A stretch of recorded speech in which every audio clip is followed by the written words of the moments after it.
convirtiendo en la función renal propiamente tal.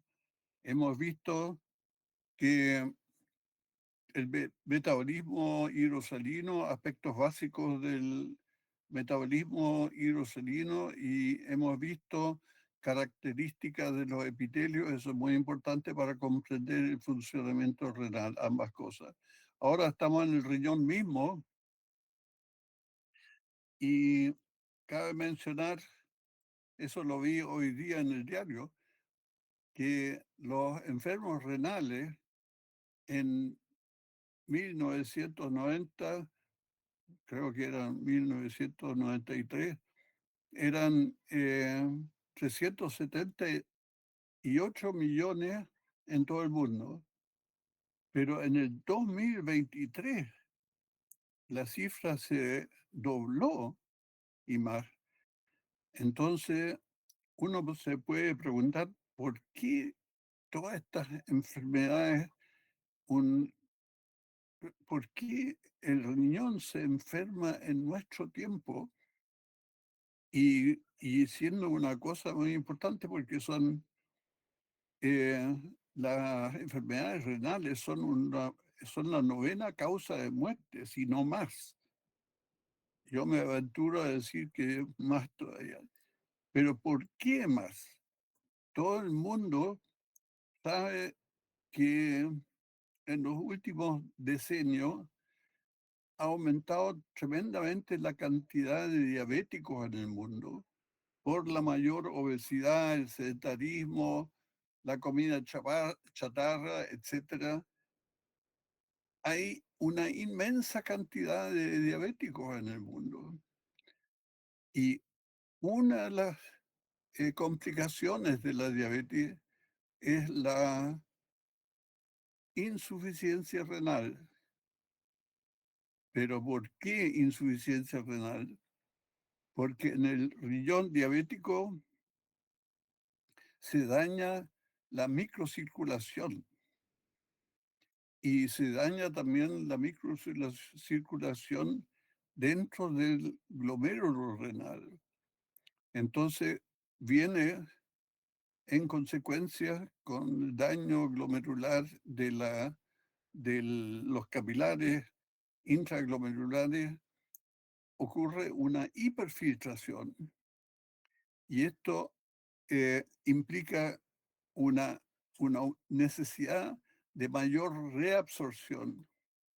Y esta reabsorción es activa, vale decir, requiere oxígeno, y baja entonces la disponibilidad de oxígeno, y esto a su vez afecta la eh, capacidad de reabsorción, porque es un proceso activo. Entonces, en consecuencia, aumenta el gradiente de oxígeno entre la arteria y las venas renales. Pero básicamente lo que quiero señalar de que tenemos hoy día mucho más diabéticos que en los años 90. Y esto implica el daño que produce la diabetes en el riñón. Y una de las complicaciones más importantes de la diabetes es la insuficiencia renal.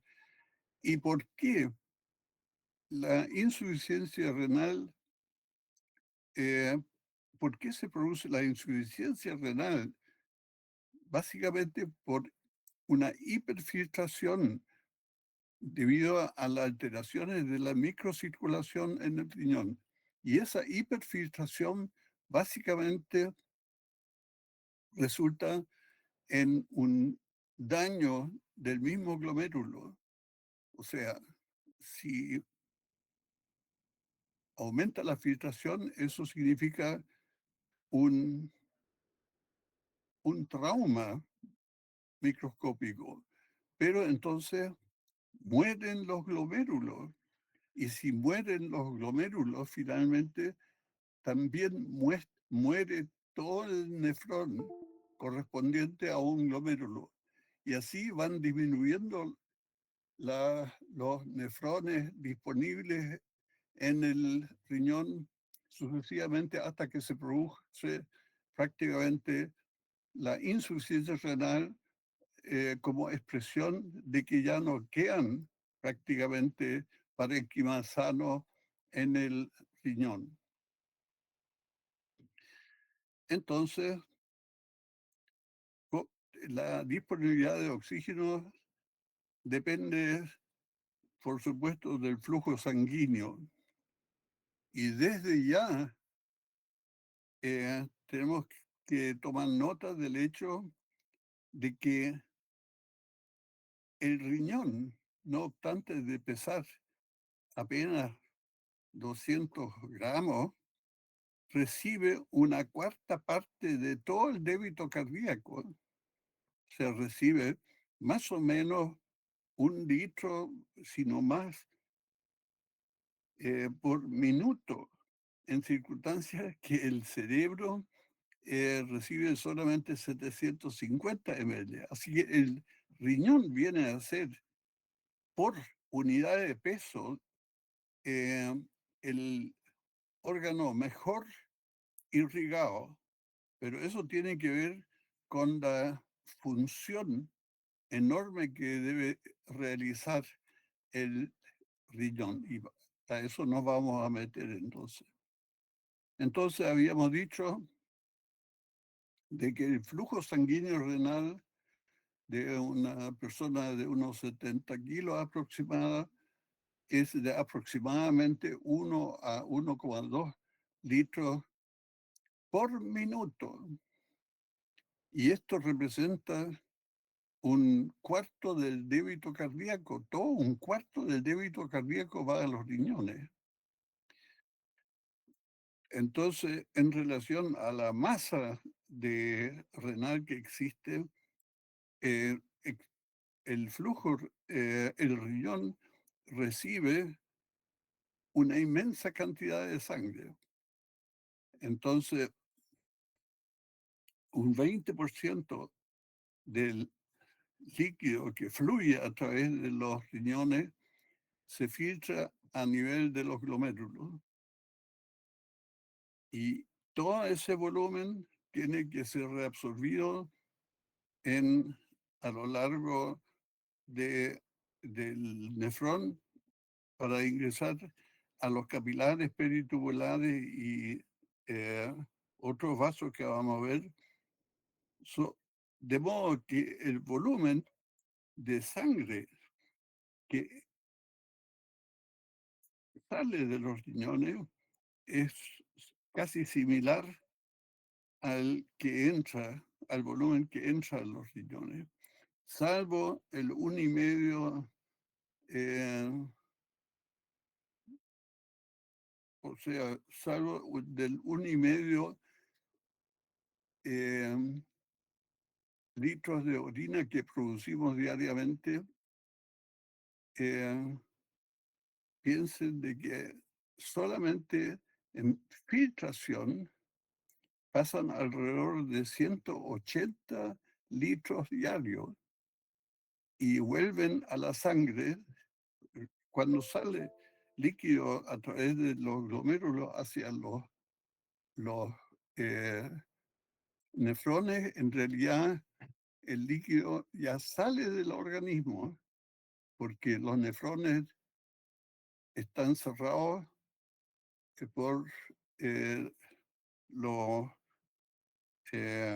del medio, están separados del medio interno a través de la membrana glomerular, y por el otro extremo están comunicados con las vías urinarias. O sea, el paso de la sangre por los glomérulos y la filtración correspondiente significa que más o menos 180 litros diarios de líquido pasan a través de los glomérulos. Eso es un trabajo enorme, reabsorber esa tremenda cantidad. Salen al medio externo, por decirlo así, porque los nefrones están delimitados contra el medio interno a través de la membrana glomerular, pero por el otro extremo participan del medio externo, básicamente, porque hay una continuidad entre, a lo largo de todo el nefrón con las vías urinarias, y por lo tanto la orina ya es la diferencia básicamente de lo que entra al riñón y de lo que sale del riñón la vía, eh, por la vía sanguínea. Pero lo vamos a ver más en detalle. Veamos primero los componentes del sistema destinados a eliminar o destinados a limpiar la sangre, por decirlo así. Entonces llega la sangre con productos de desecho por la por la arteria renal y sale supuestamente depurada la sangre por el sistema venoso renal. Y los desechos eh, salen hacia la vejiga urinaria, pasando sucesivamente por el nefrón, por los diferentes segmentos del nefrón, hasta, y en gran parte todo reabsorbido, hasta que finalmente sale una cantidad de orina, sale los productos de desecho en una cantidad de orina de 1,5 litros, lo que contrasta enormemente con la cantidad de sangre que, eh, que llega al glomérulo y es filtrada. La filtración glomerular, como dije, la mera filtración glomerular, que es solamente un cuarto de un quinto de la sangre total que llega al riñón. La mera filtración glomerular, eh, el valor normal es de 120 ml por minuto. Si ustedes multiplican eso por 24, eh, por 24 horas, y eh, resulta la enorme cantidad de líquido filtrado de 180 litros de líquido que salen prácticamente del medio interno a través del glomérulo hacia el sistema tubular. Y el sistema tubular recoge lo bueno de la sangre que pasa por el riñón a través de la reabsorción que ocurre a nivel del nefrón, a lo largo del nefrón, para que finalmente quede un excedente de líquido donde están concentrados todos los productos de desecho y que se produce diariamente en una cantidad ínfima con respecto a la cantidad filtrada. Entonces, a lo largo del nefrón eh, tenemos varios segmentos. Hay alrededor de 2 millones de nefrones en los riñones, uno por 1 millón para cada riñón. Y uno puede preguntarse, antes de entrar en detalle, ¿por qué no hay solamente un sistema de, em, de función renal en vez de millones de nefrones? Podría haber, igual como en el riñón, en vez de una sola superficie, en vez de múltiples alvéolos, tener una sola superficie a través de lo cual todo ocurre. Sin embargo, eh, al igual que los alvéolos, la multiplicidad de unidades funcionales, en el caso del pulmón, los alvéolos, y en el caso del riñón, los nefrones, la multiplicidad aumenta enormemente la superficie de intercambio, tanto en el pulmón como en el riñón. Y eso es una estrategia que, por supuesto, la tienen también los árboles al tener millones de hojas, en vez de tener solamente una capa que hace la fotosíntesis. No, tienen millones o miles de hojas que hacen esa fotosíntesis. ¿Por qué no tienen solamente una superficie de intercambio plana, por decirlo así? Porque a diferencia de una superficie plana, tenemos tanto en el riñón como en el pulmón uni- millones de unidades.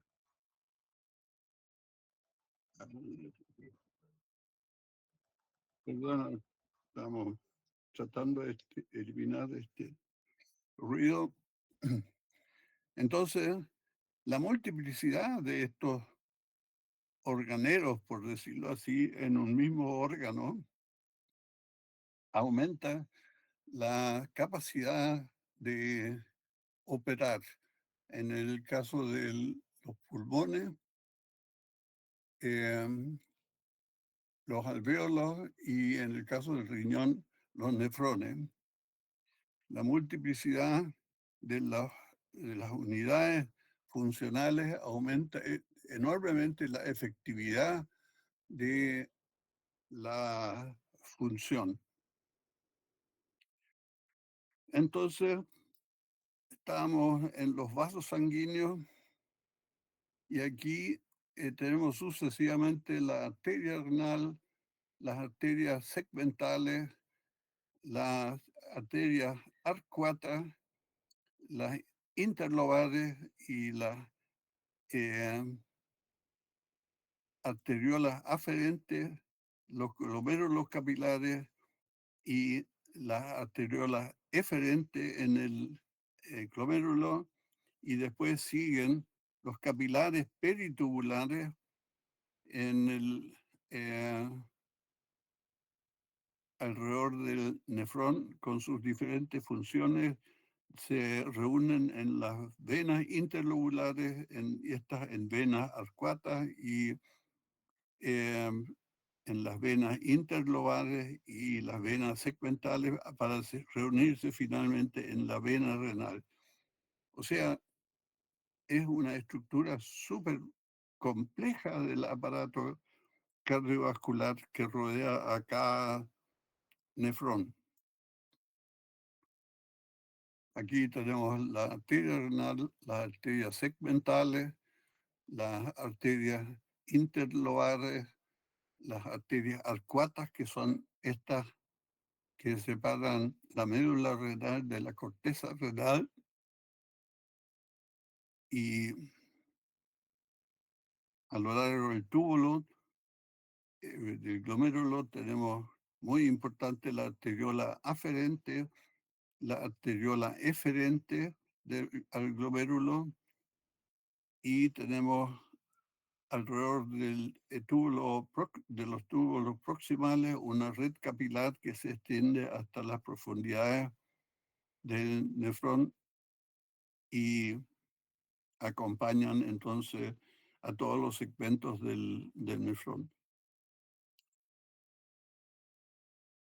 Y llegamos al glomérulo propiamente tal. Ahí entra sangre, es filtrada, y sale esa sangre por la arteriola eferente. Entonces, alrededor del glomérulo está la cápsula de Bowman, vale decir, esa cápsula de Bowman y el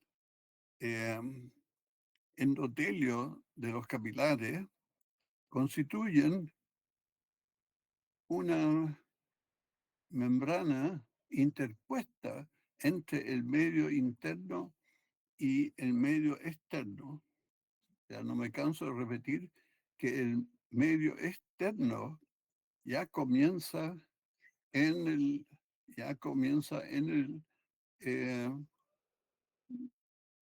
eh, glomérulo para continuar a lo largo del nefrón hasta la vejiga y de ahí para allá. Entonces, eh, lo interesante es ahora la relación entre la sangre y el sistema vascular, entre el sistema vascular y el sistema renal propiamente tal. Y como dijimos, hay un glomérulos capilares donde se realiza la filtración, pero después viene la reabsorción y la secreción y la excreción a lo largo del nefrón. Y la arteriola eferente, esto es muy importante, forma una nueva red capilar. Hemos visto que la arteriola aferente, eh, construye una red glomerular, red capilar en el glomérulo, sale del glomérulo una arteriola eferente, pero esta arteriola eferente forma una nueva red capilar alrededor de los diferentes segmentos del nefrón para salir finalmente en forma de la vena renal. Entonces, en suma, tenemos las arterias, tenemos la arteriola aferente, tenemos la arteriola eferente y básicamente en el glomérulo ocurre la filtración y a lo largo de los túbulos hay procesos de secreción desde la sangre hacia el nefrón y también hay procesos de reabsorción desde el nefrón hacia la sangre.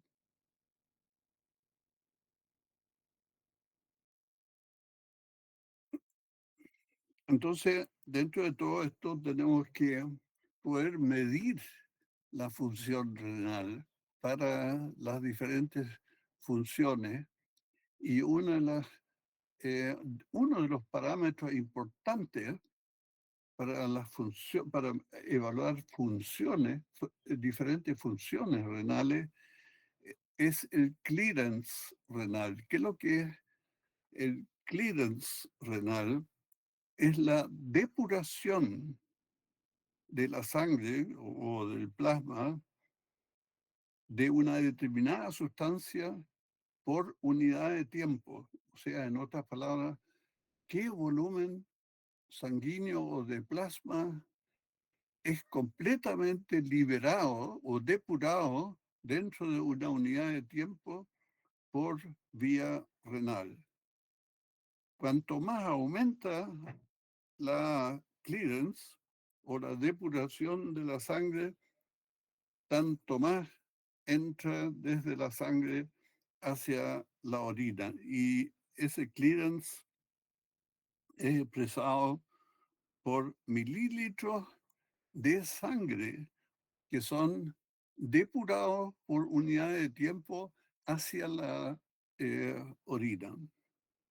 Entonces, el clearance es un parámetro de función renal muy importante dependiendo de la sustancia que usemos o que nos interesa saber la velocidad con que se elimina desde la sangre.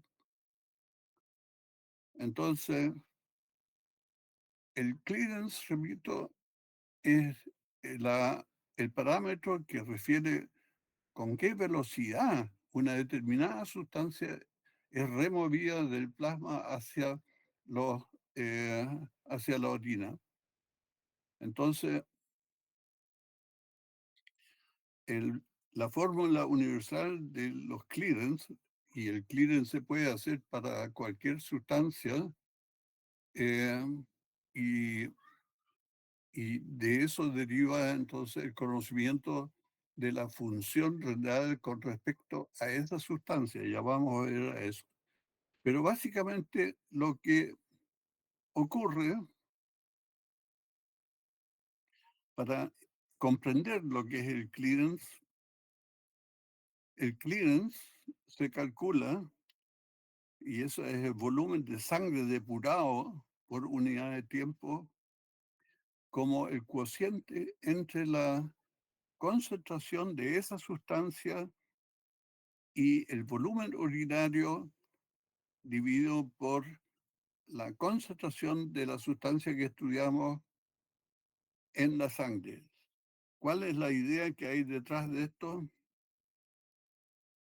De que el clearance, o sea, el volumen de sangre depurado de una sustancia, multiplicado por la concentración de esa sustancia en el plasma, tiene que ser igual al volumen de orina multiplicado por la concentración de esa misma sustancia en la orina.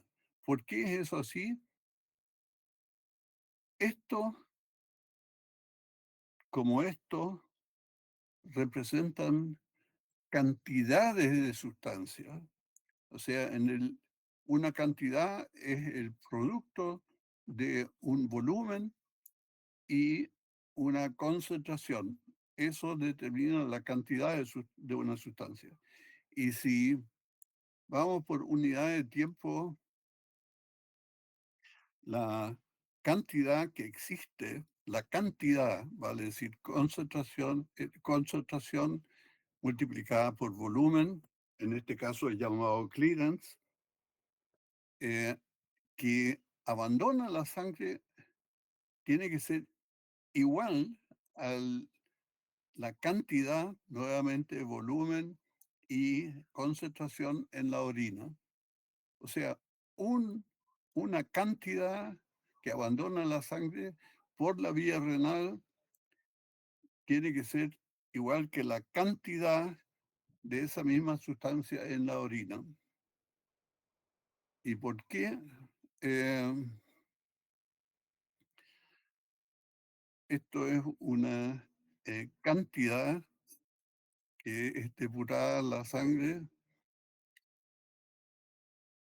y esto es una cantidad que aparece en la orina porque son iguales necesariamente si queremos estudiar eh, la velocidad con que se elimina una sustancia. Tenemos que saber la cantidad de esa sustancia que sale del plasma o de la sangre en comparación con la cantidad de la misma sustancia que aparece en la sangre. Entonces, graficando todo esto, aquí tenemos un volumen y tenemos una determinada sustancia que puede ser un fármaco o puede ser un indicador especial contenida en este volumen de sangre. Aquí tenemos el solvente y aquí tenemos el soluto, y juntos constituyen entonces eh, la cantidad disponible en la sangre. Entonces, a lo largo del proceso renal, se ha eliminado en mayor o menor cantidad los solutos que estamos estudiando o el soluto que estamos estudiando. Eh, entonces, la suma, o sea, el producto de volumen y de concentración en el plasma en un determinado momento tiene que ser igual que la suma o que el producto, digo, de la misma sustancia en la orina, pero con la diferencia de que el volumen de sangre liberado de esa sustancia ahora está separado de la sangre y aparece en la orina. Pero el producto de soluto y de solvente y solutos tiene que ser básicamente igual, pero eh, ahora por el hecho de que conocemos el volumen y conocemos la concentración plasmática, entonces, y apareciendo ahora separados los solutos del volumen en que están disueltos, ahora en base a este volumen liberado en la unidad de tiempo eh, de sangre, en una unidad de tiempo nos dice con qué velocidad esa sustancia o ese indicador es eliminado por vía renal, por vía urinaria. Ya vamos a comprender esto poco a poco.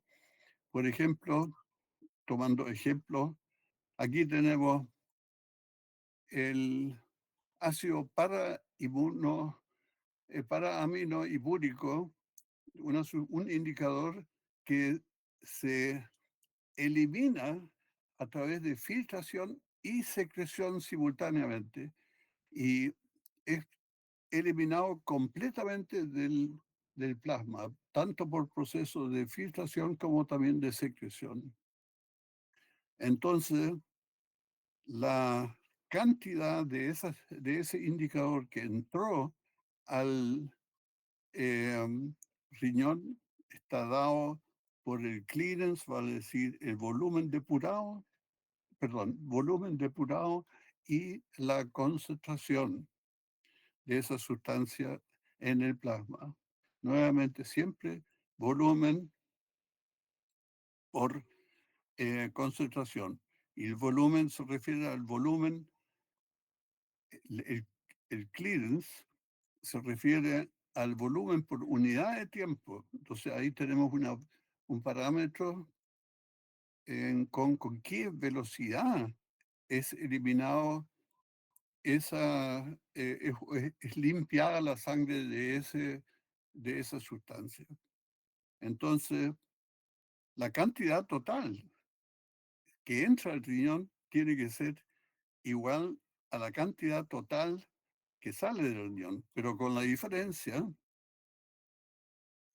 que una parte mínima de este indicador es,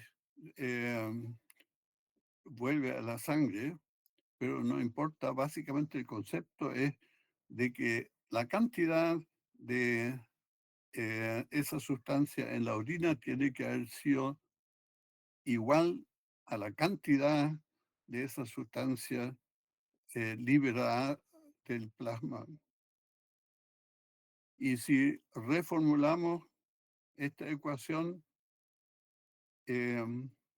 obtenemos que la cantidad de ese indicador en la orina calculado sobre el producto de volumen y concentración de ese indicador en la orina, podemos calcular el volumen eh, de la sangre que es liberada del indicador por conociendo en ese momento la concentración de ese indicador en la sangre. O sea, básicamente comparamos la cantidad de un indicador que existe en un determinado momento en la sangre con la cantidad de ese mismo indicador que aparece en la orina. La cantidad la calculamos sobre la base de un volumen que es eliminado que es depurado en la unidad de tiempo de esa misma sustancia y, eh, la concentración de esa sustancia en el plasma. Entonces, conociendo la cantidad, es cantidad, y le repito, cantidad entendida por el producto de volumen y concentración en la orina dividida por la concentración de esa sustancia en ese momento por el plasma nos da un volumen. ¿Qué volumen? El volumen de sangre que es liberado de esa sustancia a través del paso de la sangre por el riñón. Es el concepto de clearance. Entonces, para el caso de ese indicador que es inmediatamente liberado de la sangre al pasar esta por el riñón, entonces obtenemos una medida del volumen de plasma liberado de ese indicador, porque ese indicador es eliminado por filtración y por secreción. Entonces tenemos lo que dice el concepto de clearance, la cantidad de plasma liberado de ese indicador, esa cantidad tiene que aparecer en la orina.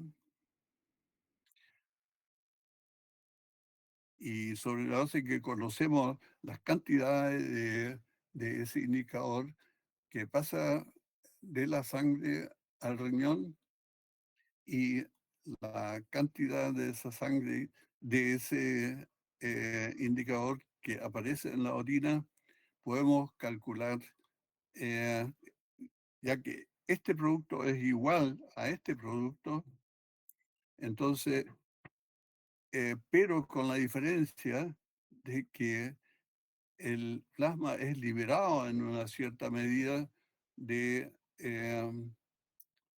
de esa sustancia, podemos calcular lo que se llama el eh, clearance, que es muy diferente según el manejo que hace el riñón de ese indicador. Entonces, para el caso del ácido para-aminohipúrico, tenemos que se puede calcular el volumen de plasma liberado de ese indicador, que representa más o menos el 90% de todo el flujo de plasma que pasa por el riñón, sobre la base de que ese indicador es eliminado completamente a su primer paso por el riñón. Entonces, resulta de eso de que el flujo de sangre dividido por la concentración, perdón, no, el flujo de sangre se basa para calcular en base al flujo de plasma, donde está contenido el indicador, podemos calcular retrospectivamente el flujo sanguíneo. Una cosa es el flujo de plasma y el otro el flujo sanguíneo, y eso se calcula entonces dividiendo el, el resultado obtenido para el clearance del plasma, corrigiéndolo por el hematocrito. Y de ahí que podemos llegar desde el plasma hasta el volumen de sangre que pasa por unidad de tiempo a partir de medir el clearance de para-aminohipúrico, ya sabiendo de que eh, la, el plasma, eh, el plasma es depurado en un 90%, eh, o sea, de la sangre. Entonces podemos calcular el flujo sanguíneo sobre la base de haber calculado el flujo de plasma y corrigiéndolo por el hematocrito. Entonces, yo dije, el valor de clearance, vale decir, el volumen de sangre que es liberado por unidad de tiempo de la sangre, depende del manejo que tiene el riñón con respecto a ese indicador. Si yo sé de que hay un indicador que se llama inulina y que ese indicador solamente es filtrado, entonces yo puedo calcular la filtración que glomerular, porque ¿qué es lo que es la filtración glomerular? Es el volumen de ese indicador, el volumen de sangre que es liberado de ese indicador en la unidad de tiempo. Y si yo sé que ese indicador es solamente filtrado, yo puedo medir el volumen de sangre liberado de ese indicador por unidad de tiempo. Vale decir, un parámetro que equivale al, eh, a la cantidad de ese indicador que aparece en la orina eh, eh, la cantidad de ese indicador que aparece en la orina, a sabiendas de que la inulina solamente se filtra, puedo calcular la velocidad de filtración de eh, la velocidad de filtración glomerular sobre la base de que ese volumen que mido, en el cual está indicado, está contenido el, la inulina en la orina, tiene que ser básicamente el volumen de sangre liberado del mismo indicador. En suma, la cantidad filtrada de la inulina equivale a la cantidad excretada de la inulina. Entonces, ¿qué es lo que era eh, el clearance? El clearance es el volumen liberado de la sangre el volumen de sangre liberado de este indicador y multiplicado por la concentración de la sangre, la concentración de la inulina en la sangre. Entonces, pero como esos volúmenes eh, son, eh, están relacionados con el tiempo, entonces obtenemos para este parámetro, para el clearance, velocidad de, eh, de volumen de sangre liberado en la unidad de tiempo hacia las vías urinarias.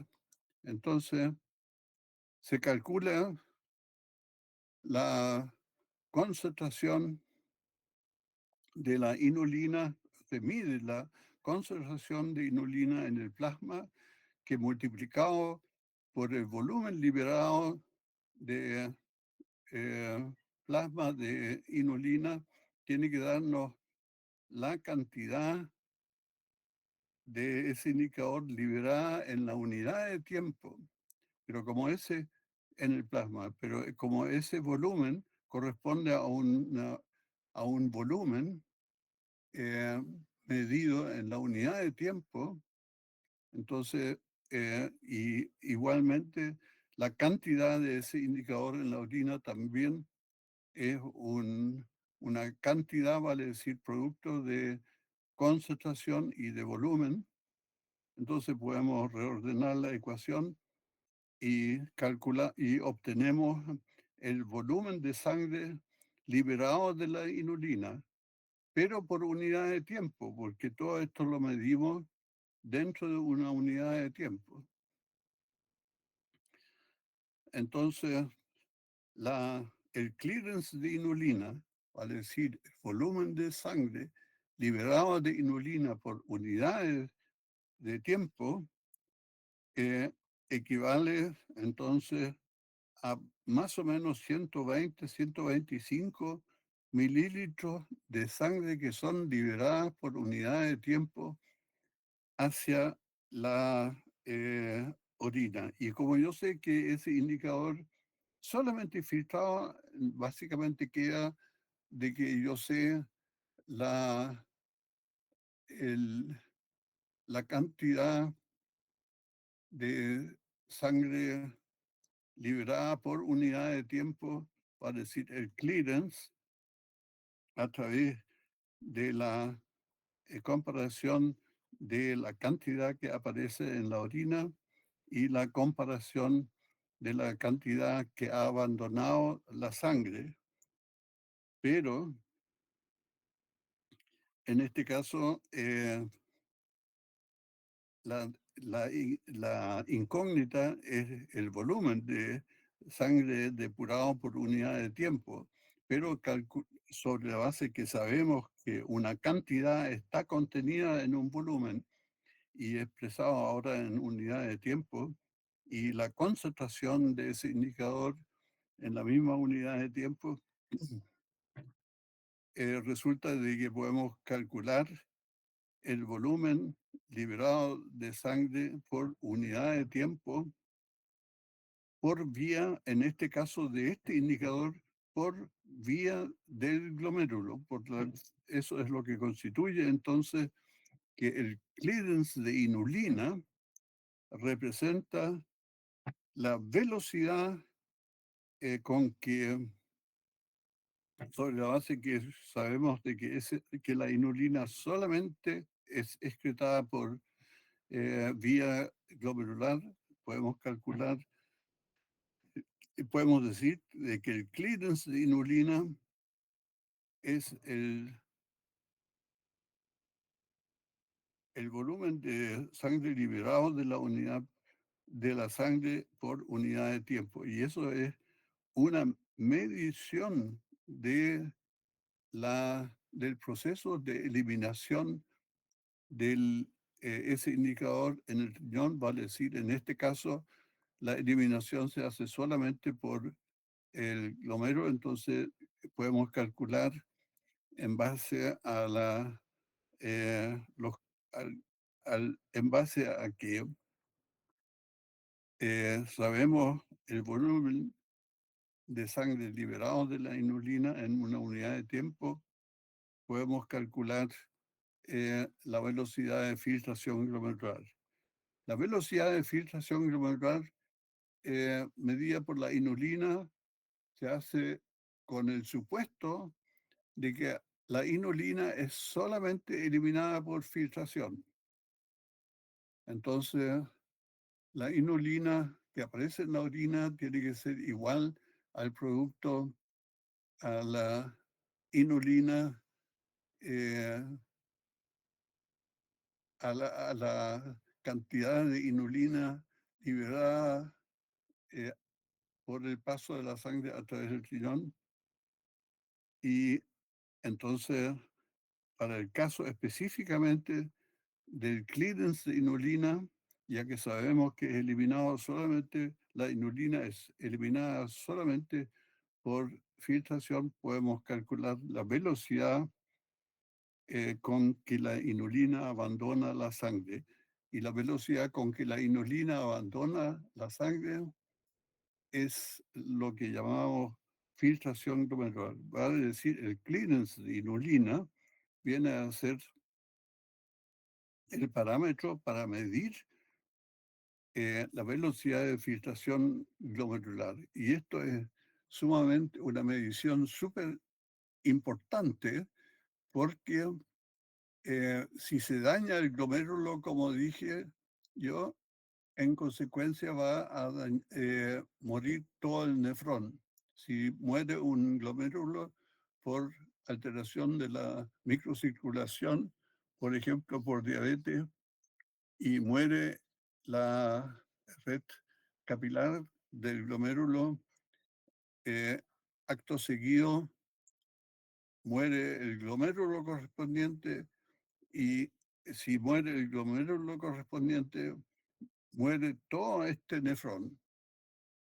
Y así sucesivamente los demás nefrones que están expuestos entonces a una... Y si este nefrón no funciona, los demás tienen que hacer, tomar la tarea del que murió y sufren entonces también una hiperfiltración y así sucesivamente daño y muerte de glomérulos que terminan entonces en insuficiencia renal.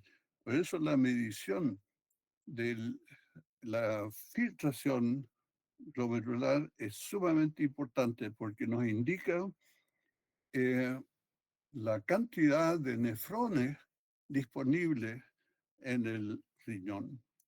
Ahora, el proceso de medir el clearance de inulina no es tan fácil. Tenemos que tomar un indicador representativo de la exclusividad de la filtración por la cual se elimina la inulina.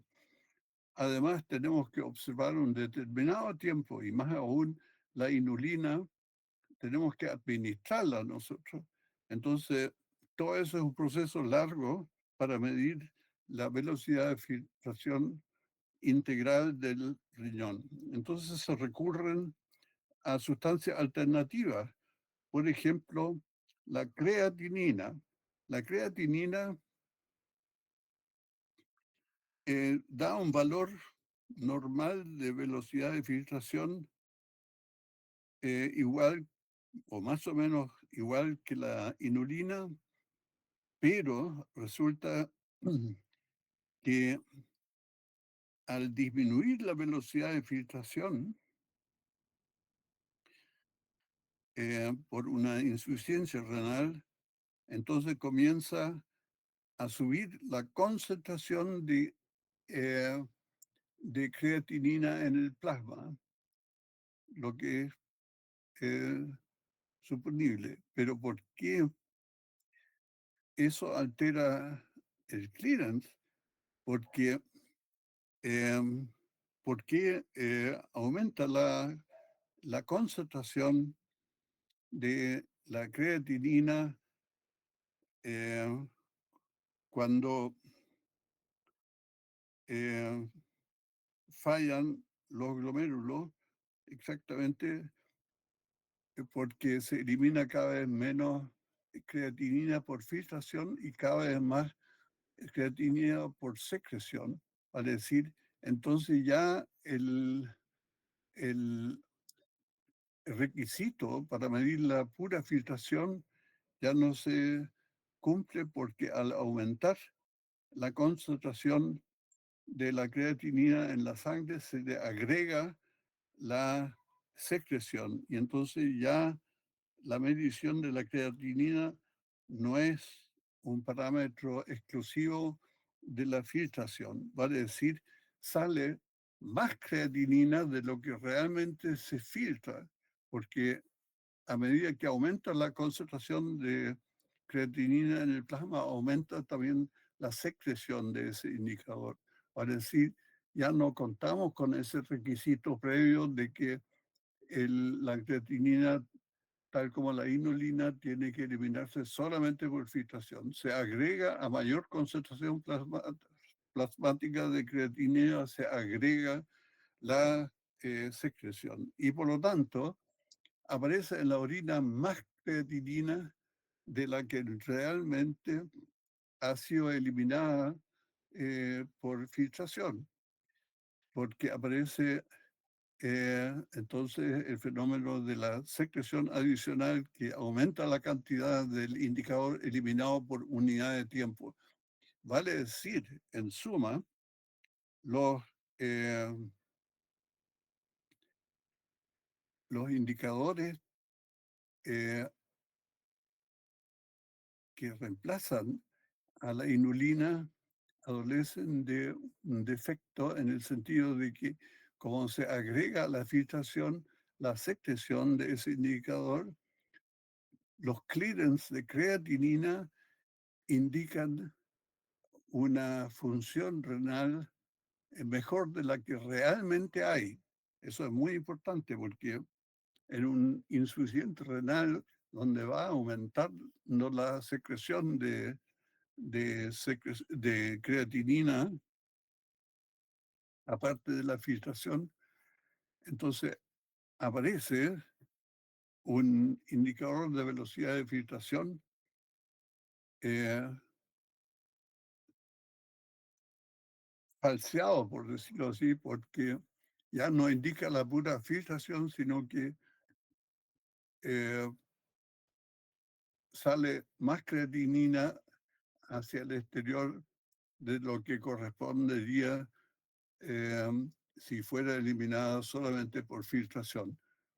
Y entonces, en suma, el clearance de creatinina indica siempre una función glomerular demasiado buena en comparación de lo que realmente la filtración glomerular es. Eso hay que tenerlo en presente. Si aumenta la concentración de creatinina en la sangre, se agrega a la filtración una secreción, de modo que el clearance de creatinina aparece mejor de lo que en realidad es la pura filtración. Entonces, para medir exactamente la velocidad de filtración hay que tomar un indicador que donde el clearance representa exclusivamente la filtración. Y ese es un indicador eh, extraño al organismo, que es la inulina y que requiere un procedimiento especial de administración y de recolección, entonces, de la inulina, tanto en el plasma como en la orina. Ya, entonces, el tremendo trabajo que realiza el nefrón en reabsorber casi todo el filtrado glomerular requiere un consumo de oxígeno enorme. Y el riñón, tal como otros órganos, está sujeto a estímulos vasodilatadores y estímulos vasoconstrictores, de modo que y con ello varía la administración de sangre y por lo tanto de oxígeno, y aumenta también la demanda, en una cierta demanda de oxígeno. Tenemos que mantener el equilibrio y por lo tanto vasodilatadores empujan eh, la llegada de oxígeno al riñón en sentido de aumentar en la administración de oxígeno al riñón y por el contrario, vasoconstrictores junto con disminuir la llegada de sangre al riñón, disminuye también la oferta, la eh, oferta y demanda del oxígeno. O sea, hemos visto que el riñón recibe eh, enormes volúmenes de sangre y tenemos que saber entonces poder regular la administración de oxígeno a través de un control estricto de la llegada de sangre al riñón en base a sustancias vasodilatadoras y sustancias vasoconstrictoras. Entonces, regulan el flujo sanguíneo renal y por ende la filtración glomerular y la reabsorción de electrolitos, el sistema simpático y también el sistema parasimpático, eh, respectivamente variando el aporte de sangre. Y el aporte de sangre se hace básicamente sobre la base de la presión arterial que se mantiene en el organismo y, y el flujo de sangre pasa por el riñón. De ambos parámetros depende entonces eh, la cantidad de oxígeno que le llega finalmente al riñón. Entonces, para nuestra sorpresa, vemos que a medida que aumenta la presión arterial, no necesariamente aumenta el flujo sanguíneo renal, sino que hay un trecho entre una presión arterial de 60 y 180 milímetros de mercurio, en que no obstante de variar la presión, el flujo de sangre se mantiene relativamente constante.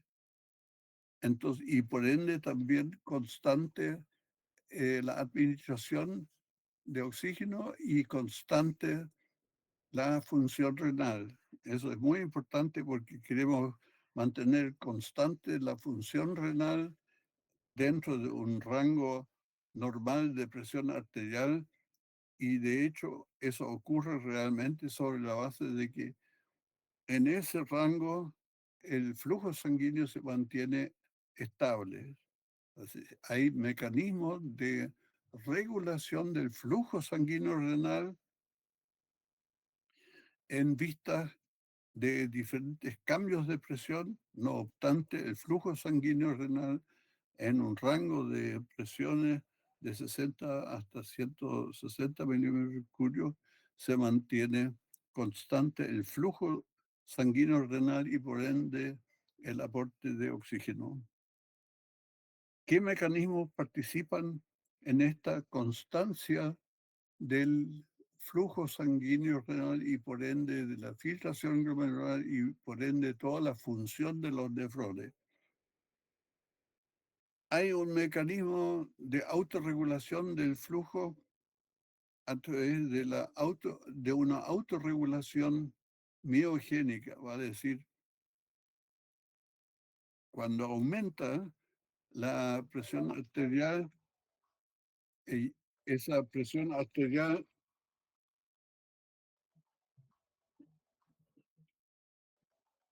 también afecta la presión arterial en los glomérulos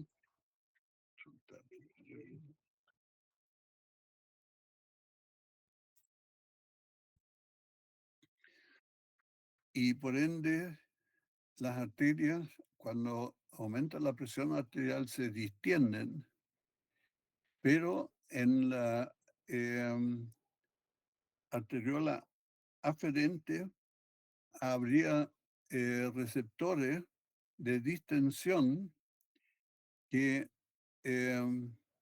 conducen a una alteración de la entrada de calcio y por ende a la capacidad de contracción de las células eh, de músculo liso en los vasos. Y si aumenta por efecto de la distensión, eh, por la distensión de las arteriolas, aumenta la entrada de calcio a las células de los músculos lisos.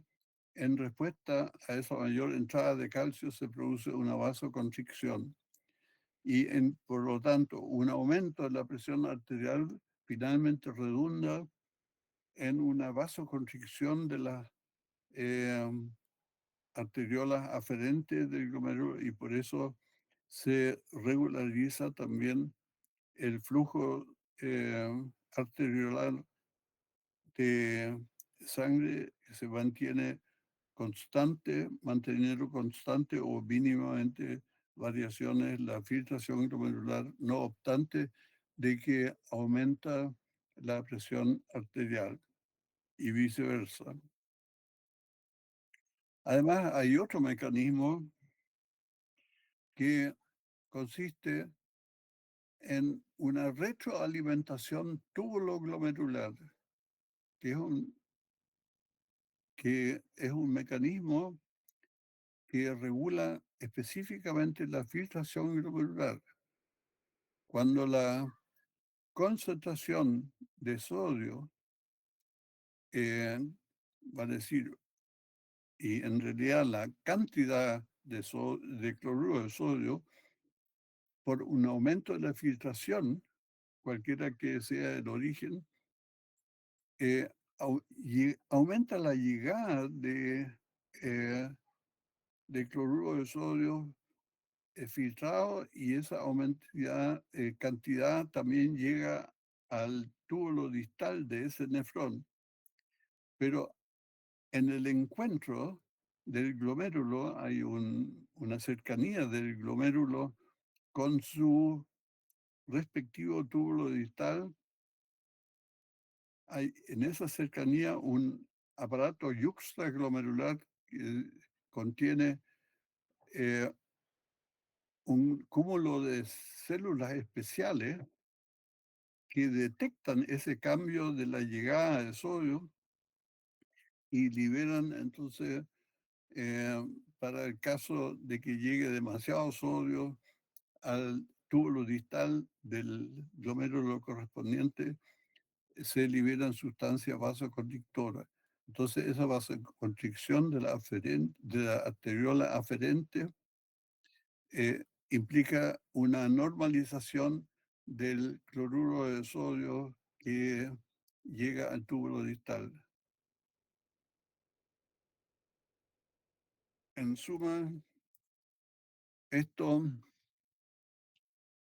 se ve así, de que si por A, B, C motivo hay un aumento de la velocidad de filtración glomerular y por lo tanto la llegada de cloruro de sodio al túbulo distal, ahí el túbulo distal de un nefrón se encuentra en proximidad del glomérulo y entre ambos existe el aparato yuxtaglomerular que si aumenta la cantidad de cloruro de sodio en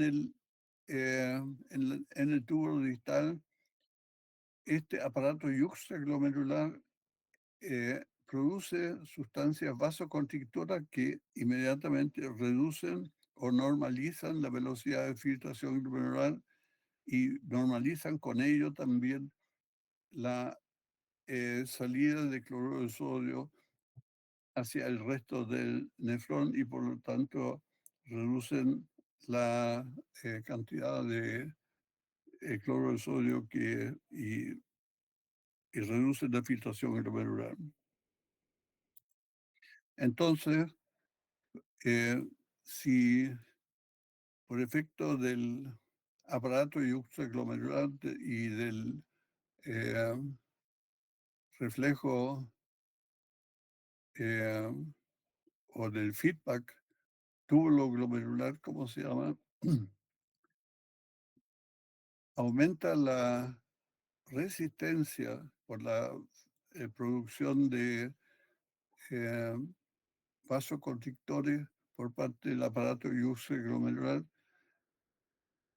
Ese aumento de la resistencia hace de que no obstante de que aumente la presión arterial que existe a nivel de la arteria arterial, eh, la llegada de sangre, el flujo sanguíneo se mantiene constante y si se mantiene constante el flujo sanguíneo, se mantiene constante también la filtración glomerular por un largo trecho de variaciones de la presión arterial, de modo que siempre al túbulo distal le llega más o menos la misma cantidad eh, normal dada por una velocidad de filtración eh, normal.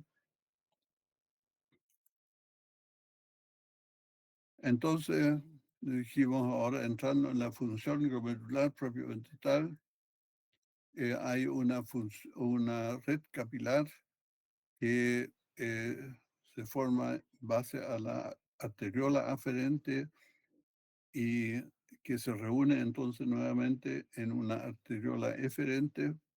Y estos capilares en el glomérulo están cubiertos por podocitos, la membrana glomerular.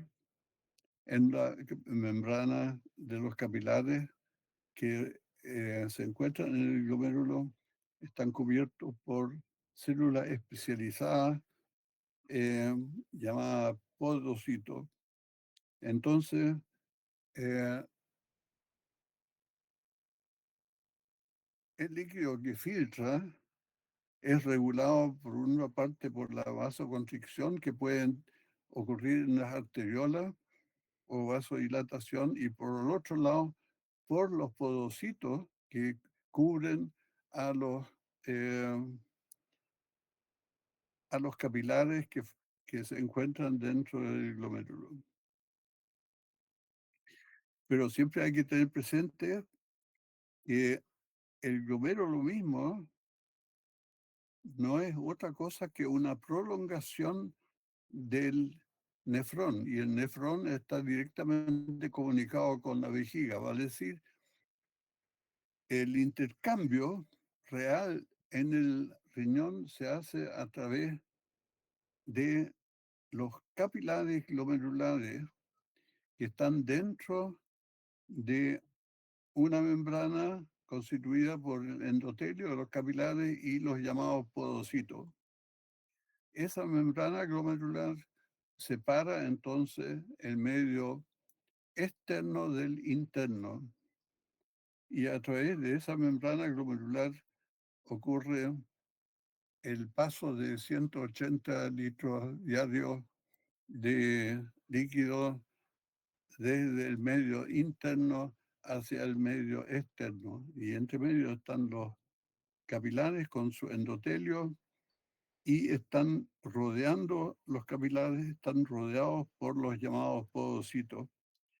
Y estos podocitos regulan entonces básicamente constituyen una red asombrosa de, o sea, del mismo podocito dentro de la tremenda red de capilares, en los podocitos existe también un sofisticado sistema de filtración que tiene una gracia especial de que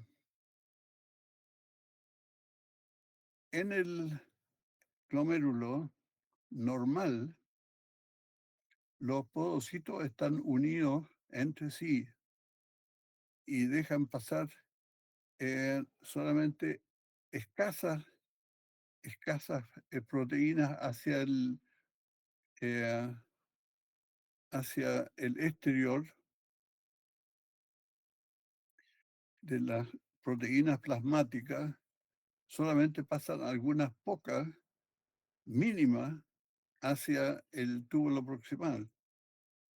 Pero en el caso de que los podocitos no funcionan, entonces muchas proteínas pasan a través del filtro glomerular eh, hacia el nefrón, y con eso como manifestación de una enfermedad renal, una enfermedad de la membrana glomerular que se produce, entre otras cosas, por la diabetes, como hemos dicho. Entonces, ¿cómo lo hacen normalmente los podocitos para frenar la salida de proteínas, básicamente los podocitos, cuando están en condiciones normales, están estrechamente relacionados unos con otros a través de prolongaciones de celulares y uniones intercelulares. Pero no es solamente una barrera mecánica, sino que hay también una barrera electrostática, en el sentido de que la membrana glomerular contiene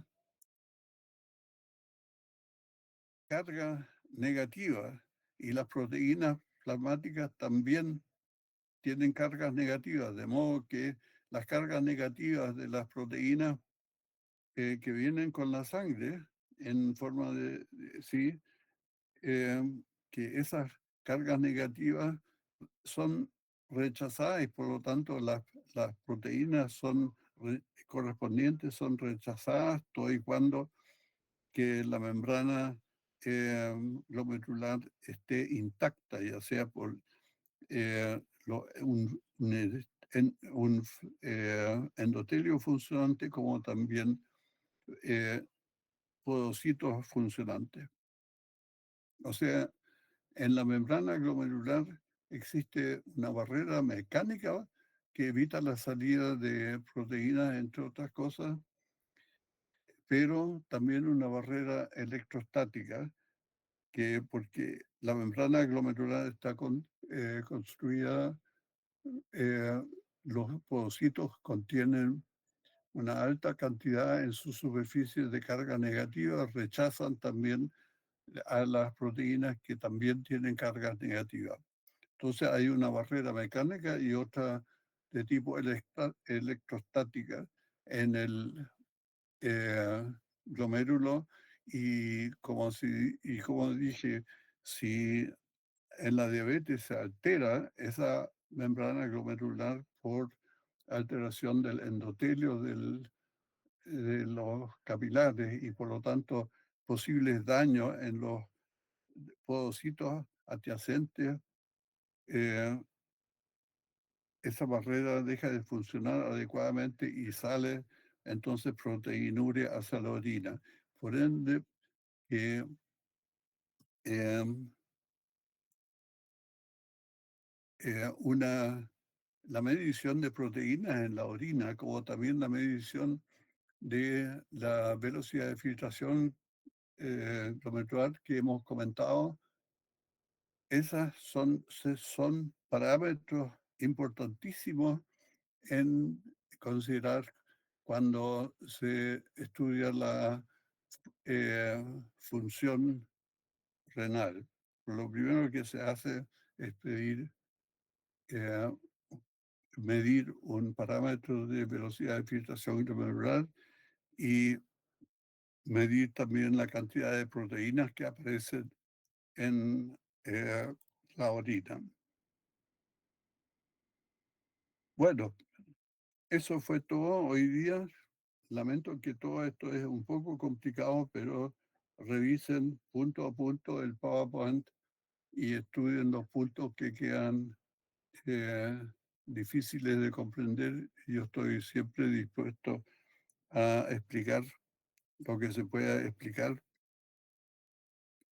Y nuestro interlocutor, nuestro amable interlocutor, es el Renato, vuestro delegado.